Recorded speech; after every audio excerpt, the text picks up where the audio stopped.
Welcome to my channel. I hope you enjoy listening to story. Je m'assis avec calme à l'extrémité de la longue table de acajou. Mes doigts entouraient délicatement un verre à vin en cristal. Le doux cliquetis des couverts et les rires résonnaient dans la somptueuse salle à manger, mais pour moi, tout cela ne formait qu'un bourdonnement sourd, un bruit de fond d'un spectacle que je connaissais trop bien. Nathan, mon mari, leva son verre bien haut, sa voix dominant la conversation. Alors, portons un toast à, comment dire, chérie? Au chômage créatif. Lança-t-il avec un sourire narquois, croisant mon regard au bout de la table. Ses amis, des cadres supérieurs en costumes impeccables, éclatèrent de rire, certains s'étouffant presque avec leur scotch hors de prix. Nathan se renversa dans son fauteuil, satisfait de sa punchline. Peut-être que tu devrais postuler comme réceptionniste quelque part, Isabella. Un petit poste de bureau te conviendrait parfaitement.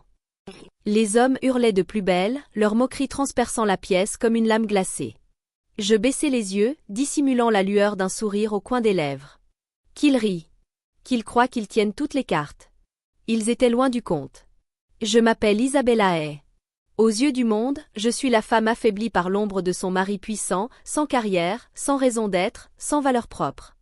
Mais ce qu'aucun d'eux ne sait, c'est que je suis la fondatrice et PDG de Technologies, la même entreprise qu'ils s'attribuent. Ce soir, ils me voient comme insignifiante. Demain, je leur rappellerai qui je suis, et leur monde ne sera plus jamais le même. On dit toujours que le mariage est un partenariat. J'y ai cru aussi. Lorsque j'ai rencontré Nathan, il semblait incarner tout ce qu'une femme pouvait espérer, intelligent, ambitieux, charmant avec une aisance naturelle. J'étais fascinée, et je m'y suis laissée glisser à toute allure. Mais ce que Nathan ne savait pas, et ce que je n'ai jamais révélé, c'est que j'avais déjà commencé à bâtir quelque chose. Et Technologies était encore jeune, fruit de mes nuits blanches et de ma ténacité sans fin. J'ai voulu découvrir qui était vraiment Nathan, sans que ma réussite pèse entre nous. Alors j'ai pris une décision qui allait tout changer. J'ai caché ma véritable identité. Je lui ai dit que j'étais consultante financière indépendante, en galère, sans stabilité. J'ai loué un petit appartement, conduit une vieille berline, mené une vie bien plus modeste que celle que j'avais déjà acquise. Il n'a jamais eu de doute. Pas au début. Au début, il était gentil, encourageant. Il me soutenait, continue, ne lâche rien. C'était sincère. Nous nous sommes mariés. Nous avons construit notre vie. Mais les choses ont changé. Plus je jouais le rôle, plus sa patience s'étiolait. Il ne me voyait plus comme une partenaire, mais comme un fardeau. Ses mots devinrent tranchants, ses regards désinvoltes. Il glissait des piques chez nous, puis des plus grosses en public. Ce qui avait été un soutien discret s'était mué en humiliation publique. J'aurais dû partir. Mais je suis restée. J'ai observé. J'ai vu Nathan gravir les échelons chez Technologies, ignorant que son ascension reposait sur la femme qu'il rabaissait, la femme à qui il devait ses promotions et ses bonus. Lui et son cercle d'amis déambulaient dans l'entreprise comme s'ils en étaient les maîtres, sirotant des cafés hors de prix et arborant des montres luxueuses. Ils s'en régalaient, complètement aveugles à la vraie source de leur pouvoir. Plus il m'humiliait, plus son vrai visage se dévoilait, un homme avide de domination, pas de partenariat. Il avait besoin de se sentir supérieur, surtout à mes dépens. C'est alors que ma rancéure se mua en détermination. J'ai commencé à récolter des petites informations, remarques anodines de Nathan concernant des affaires louches, conversations nocturnes au téléphone. Je ne l'ai pas confronté. Pas encore. Je l'ai écouté, enregistré, mémorisé chaque détail. Son arrogance faisait sa faute, et son imprudence devint mon arme la plus précieuse. Apparent vis-à-vis du monde, je restais la même épouse sans emploi. Mais en moi, je bâtissais mon dossier, brique après brique. Et je n'étais pas seule. J'ai assemblé une équipe privée, enquêteurs, analystes, experts en cybersécurité. Des personnes de confiance pour dévoiler chaque mensonge, chaque trahison au sein de ma propre société. Plus nous plongions, plus la corruption émergeait, détournements, transactions clandestines, collusion avec des concurrents. Nathan et ses amis n'étaient pas seulement moralement corrompus, ils étaient le cancer rongeant tout ce que j'avais bâti. Mais je n'étais pas prête à agir. Pas encore. Je voulais connaître la pourriture jusqu'à son cœur, la voir, la sentir, l'explorer de l'intérieur. Alors j'ai osé encore plus, j'ai créé une nouvelle identité. Je suis devenue Emma Brox, une femme ordinaire postulant à un poste de débutant chez Technologies. Je voulais savoir ce que ressentait quelqu'un en face des hommes qui dirigeaient mon entreprise, observer leur arrogance, leur jeu de pouvoir dirigé contre ceux qu'ils croyaient inférieurs. Je n'ai pas eu à attendre longtemps pour découvrir la vérité. Entrer chez Technologie sous le nom d'Emma Brox relevait du surréel. Je connaissais chaque recoin de ce bâtiment, les sols en marbre poli, l'arôme du café fraîchement moulu dans le hall, le bourdonnement de l'activité qui flottait dans l'air. Mais cette fois, je n'entrais pas par l'accès réservé aux dirigeants ni dans mon bureau privé. J'étais juste une autre candidate, serrant un simple dossier noir contenant un faux CV, espérant une opportunité. La salle d'entretien était petite, froide, perdue au 7e étage. 3 hommes étaient assis derrière une table de conférence épurée. Les alliés de Nathan. Je les ai reconnus immédiatement, bien qu'aucun d'eux ne m'ait reconnu. Pour eux, je n'étais personne. Le mépris a commencé dès que j'ai franchi la porte. « Vous êtes au chômage depuis combien de temps ?» demanda l'un d'eux sans même regarder mes papiers. Sa voix dégoulinait de condescendance, ses yeux me scrutant comme pour jauger ma valeur d'un simple regard. J'ai gardé une expression timide, la voix douce. Environ 1 an. Je cherche l'opportunité qui me correspond. Un autre homme se pencha en arrière, les bras croisés. Et vous pensez que c'est ici ? On reçoit des centaines de candidatures bien plus qualifiées que la vôtre. Le 3e ne prit même pas la peine de faire semblant. Il scrollait sur son téléphone en ricanant. Je n'avais aucun doute qu'il était en train de texter Nathan, plaisantant à mon sujet avant même que je sois sorti de la pièce. C'était une représentation théâtrale. Et je les ai laissés jouer leur rôle. Pendant 15 minutes, ils m'ont rabaissé, déguisant leur mépris en faux conseils. Aucun ne s'intéressa à mes compétences, aucun ne prit mes réponses au sérieux. Pour eux, je n'étais qu'une femme sans pouvoir quémandant une chance. Ils n'avaient pas idée que leur avenir était entre mes mains. Je suis sorti de la pièce tête baissée, épaules voûtées, jouant mon rôle à la perfection. Mais à l'intérieur, une rage froide m'embrasait. Ce que je venais de vivre confirmait toutes mes suspicions. Nathan et sa clique avaient empoisonné la culture d'entreprise de l'intérieur. Leur arrogance, leur sentiment d'impunité, ne me visaient pas seulement moi. Ils avaient contaminé chaque étage, chaque service. Ils prospéraient grâce à l'intimidation, en écrasant ceux qui osaient rêver plus grand. Je ne pouvais pas laisser faire. Pendant 1 an, mon équipe privée et moi avons travaillé sans relâche, mettant à jour chaque secret enfoui sous la façade brillante de Technologie. Transactions illégales, détournement d'argent via des sociétés écrans, vacances luxueuses aux frais de l'entreprise. Nous avons intercepté des mets, découvert des accords avec des concurrents, des fuites de données confidentielles pour profit personnel. Et nous avons documenté le pire, le harcèlement, la discrimination, l'abus de pouvoir flagrant. Les preuves s'empilaient, chaque élément plus accablant que le précédent. Mais collecter des preuves ne suffisait pas. Je devais frapper au moment parfait, d'un coup net, irréfutable, pour démanteler l'empire de Nathan. Alors j'ai attendu. J'ai observé. Et chaque fois que Nathan rentrait chez nous, fanfaronnant sur ses dernières réussites, chaque fois qu'il me regardait comme une moins que rien, je souriais en silence. Parce que je savais.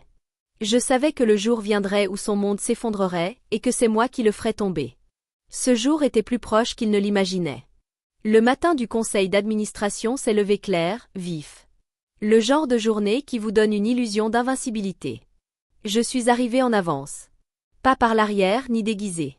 J'étais moi-même. Isabella est fondatrice et PDG de Technologie.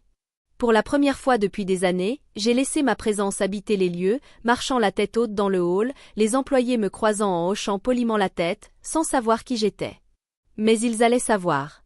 Tous allaient bientôt savoir. La salle du conseil était une cathédrale de verre et d'acier, ses murs bordés de fenêtres panoramiques surplombant la ville. Au centre, la longue table en chêne où tant de décisions avaient été prises, souvent sans que ma voix y soit entendue. Mais aujourd'hui, j'allais m'asseoir à la tête de cette table. Un à un, les cadres entraient, échangeant banalités et dossiers, inconscients de ce qui allait arriver. Nathan et son cercle sont arrivés les derniers, riant entre eux comme pour une réunion banale. Puis Nathan m'a vu. Son regard s'est figé. Son sourire a vacillé. Il a cligné des yeux confus, comme s'il essayait de comprendre pourquoi sa femme sans emploi était assise là où personne ne l'attendait. Sa voix trembla enfin. « Isabella, qu'est-ce que tu fais ici ?» Je lui ai souri, calme, posé. « Assieds-toi, Nathan. Tu vas vouloir entendre ça. » Le silence s'abattit sur la pièce. Nathan regarda autour de lui, cherchant des réponses auprès de ses collègues, mais eux aussi étaient perdus. Lentement, ils s'installèrent, mal à l'aise, l'air devenu lourd comme du plomb. J'ai posé la main sur le dossier épais devant moi, la voix tranchante comme une lame. « Avant de commencer, j'aimerais me représenter officiellement. Je m'appelle Isabella Hay, fondatrice et PDG de Hay Technologies. Des exclamations choquées parcoururent la pièce. Le visage de Nathan se tordit sous l'effet du choc, jusqu'à en devenir presque méconnaissable.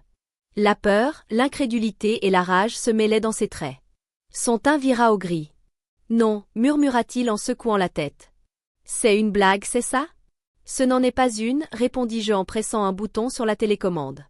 L'immense écran derrière moi s'illumina. Un à un, des documents, des courriels, des photos, des enregistrements vidéo s'affichèrent. Preuves irréfutables de chaque accord douteux, chaque euro volé, chaque violation de confiance. La salle était figée. Regards écarquillés. Mâchoires crispées. Leur faute mise à nu, sans appel. Depuis 2 ans, repris-je d'un ton posé, je collecte les preuves de vos malversations. Chaque transaction illégale, chaque arrangement secret, chaque moment de harcèlement ou d'abus. Vous vous pensiez intouchable.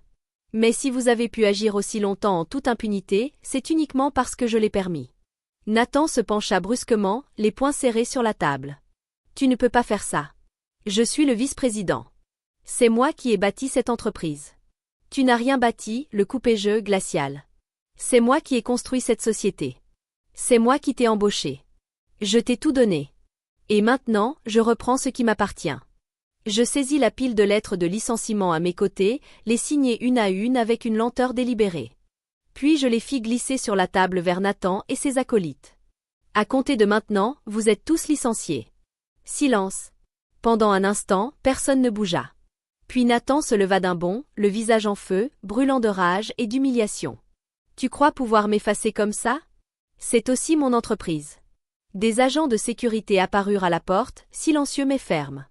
Je m'adossai à mon fauteuil, les yeux fixés sur Nathan. Non, Nathan. Ça n'a jamais été ton entreprise. C'était la mienne. Et il est temps que tu partes. Un à un, ils furent escortés dehors, dépouillés de leurs titres, de leurs pouvoirs, de leurs illusions. Nathan regardait autour de lui avec désespoir, espérant que quelqu'un prenne sa défense. Mais ses alliés s'étaient déjà détournés, les yeux baissés, leur loyauté s'étant effondrée. Je ne pris même pas la peine de les regarder partir. Je restai là, immobile, respirant le silence pur qui suivit leur départ. Un silence plus léger, plus libre. Aujourd'hui, la justice avait triomphé. Mais mon travail ne faisait que commencer. Dans les jours qui suivirent, l'atmosphère chez Hay Technologies changea, d'abord subtilement, comme un frémissement avant l'orage.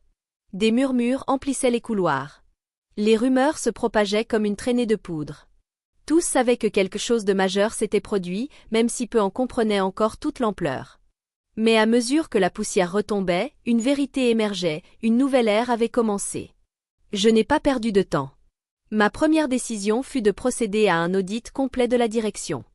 Tous les cadres qui avaient soutenu Nathan et sa clique, par silence, complicité ou lâcheté, furent remerciés sans ménagement. Je ne cherchais pas à ménager les égos ni à préserver les anciennes alliances. Il s'agissait de restaurer l'intégrité de l'entreprise dans laquelle j'avais mis toute mon âme. Mais je n'ai pas seulement nettoyé. J'ai reconstruit. Je me suis tourné vers ceux qui avaient autrefois fait la grandeur de Hay Technologies. Les salariés aient écartés, aient réduits, aient au silence ou poussés, aient vers la sortie par le régime toxique de Nathan. Je les ai rappelés, aient. Je ne leur offrais pas seulement un emploi, je leur offrais une place de choix. Parmi eux, Lisa Chen, brillante ingénieure logicielle, forcée au départ après avoir refusé de se plier à la culture de club de garçons. Lorsque je l'ai appelée personnellement, un long silence s'est installé au bout du fil. « Tu es sûre de vouloir me reprendre » demanda-t-elle, hésitante. « Je ne veux pas seulement te reprendre, lui répondis-je. Je veux que tu prennes la tête. » Voir Lisa franchir à nouveau les portes de l'entreprise, la tête haute, fut l'un des moments les plus gratifiants de ma carrière. Et elle n'était pas seule. Des dizaines d'anciens collègues revinrent, les yeux remplis d'un espoir prudent et d'une volonté nouvelle. J'ai revu les politiques internes de fond en comble, tolérance zéro pour le harcèlement, système de signalement anonyme, lancement de programmes de mentorat, notamment pour les femmes et les minorités trop longtemps ignorées. Des assemblées générales régulières furent instaurées, où chaque voix pouvait être entendue, quelle que soit la fonction. Les formations portaient non seulement sur la performance, mais sur l'éthique, l'empathie et le vrai leadership. Peu à peu, la culture de la peur et de l'intimidation s'effaça. La transformation fut immédiate.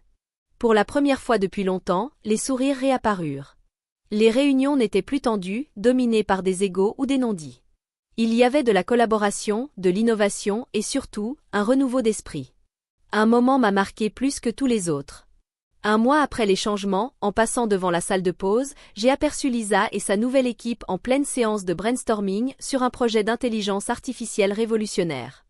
Leurs visages rayonnaient de passion, de créativité. Si loin de la fatigue et de la méfiance que j'avais vues des semaines plus tôt. C'est là que j'ai compris. Et Technologie n'était plus simplement une entreprise. C'était devenu une communauté, une famille. Et en marchant dans ces couloirs, entourés de rires, d'équipes soudées, pleines d'énergie et d'unité, j'ai su que nous avions tourné la page. Nathan et ses acolytes étaient partis. Mais leur absence n'était pas la véritable victoire. Ce qui suivit en fut une. Il ne fallut pas longtemps pour que la chute de Nathan fasse le tour du monde des affaires. Les titres des journaux économiques furent impitoyables. Les médias analysaient chaque détail du scandale, pendant que les réseaux sociaux explosaient de spéculations et de jugements. Nathan autrefois l'enfant prodige de Technologie, avait été publiquement dépouillé de tout, son titre, sa réputation, son influence. En une semaine, 3 de ses plus proches collaborateurs déposèrent le bilan. La rumeur disait que leurs épouses demandèrent le divorce peu après. Nathan, qui jadis régnait dans les salles du conseil, se retrouvait vendeur dans un petit magasin d'électronique en banlieue. Fini les costumes sur mesure et les montres de luxe. À leur place, un polo bon marché et un badge épinglé sur la poitrine. Une ancienne amie m'a raconté l'avoir croisé un jour dans ce magasin. Elle m'a dit que Nathan n'était plus que l'ombre de lui-même, amaigri, les yeux vides, les épaules affaissées. Il évitait le regard des clients en scannant leurs articles. Un homme qui s'était cru invincible, aujourd'hui réduit à une silhouette brisée et silencieuse. Beaucoup m'ont demandé si cela m'avait apporté de la satisfaction. Si voir Nathan tomber si bas avait apaisé quelque chose en moi. La vérité? Ça n'avait plus d'importance. Je n'avais pas reconstruit Technologie pour me venger. Je l'avais fait pour rétablir quelque chose de bien plus précieux, la justice, l'équité et l'espoir pour ceux qui méritaient mieux. Oui, exposer Nathan et son cercle était nécessaire. Mais la véritable victoire ne fut pas leur chute. Ce fut tout ce qui vint après. 6 mois plus tard, je me tenais près de la fenêtre de mon bureau, contemplant les lumières de la ville qui s'étendaient jusqu'à l'horizon. L'immeuble vibrait de vie. Des équipes collaboraient tard dans la nuit. Des projets prenaient forme, prêts à définir l'avenir de l'entreprise. Nous venions de signer un accord historique avec un grand éditeur de logiciels européen, élargissant notre portée comme jamais auparavant. L'équipe de recherche en intelligence artificielle, dirigée par Lisa, avait développé une plateforme révolutionnaire déjà remarquée dans tout le secteur. La transformation était évidente, sur le plan financier, éthique et culturel. Mais ce qui me marquait le plus n'était rien de tout cela. C'était plus simple, plus humain. C'était la façon dont les salariés marchaient désormais dans les couloirs, la tête haute, le regard clair, la voix affirmée. Technologie était redevenue plus qu'une entreprise. Elle était un symbole. La preuve que, peu importe la profondeur de la corruption, il existe toujours un chemin pour lutter, reconstruire, renaître plus fort. Parfois, tard le soir, quand les bureaux s'éteignaient et que je restais seule avec mes pensées, je repensais à la femme que j'étais au début de cette histoire. Celle qui, assise à une table de dîner, avalait l'humiliation avec une gorgée de vin, se faisait petite pour que d'autres se sentent grands. Je me souvenais de la morsure des mots de Nathan, des regards méprisants, des rires qui me hantaient longtemps après la fin des soirées. Mais aujourd'hui, ces souvenirs me semblaient lointains. Comme si je regardais le film de la vie de quelqu'un d'autre. Parce que la vérité, c'est que j'avais dépassé cette version de moi-même. J'avais appris que le véritable pouvoir, ce n'est pas d'écraser les autres, ni de chercher à se venger. C'est de réélever les gens, de construire quelque chose qui dure, et de ne plus jamais laisser personne réduire votre valeur. J'avais transformé ma douleur en force. Et en le faisant, je n'avais pas seulement repris le contrôle de mon entreprise. J'avais repris possession de moi-même. Alors que je quittais la fenêtre pour rejoindre mon équipe de direction dans la salle du conseil, prête à tracer notre prochaine grande ambition, une évidence me frappa. Tout cela n'a jamais été uniquement à propos de moi ou de Nathan. C'était pour chaque femme à qui on a dit qu'elle n'était pas assez. Et nous sommes plus que suffisantes. Je m'appelais Isabella Hay. Et ceci n'était que le début.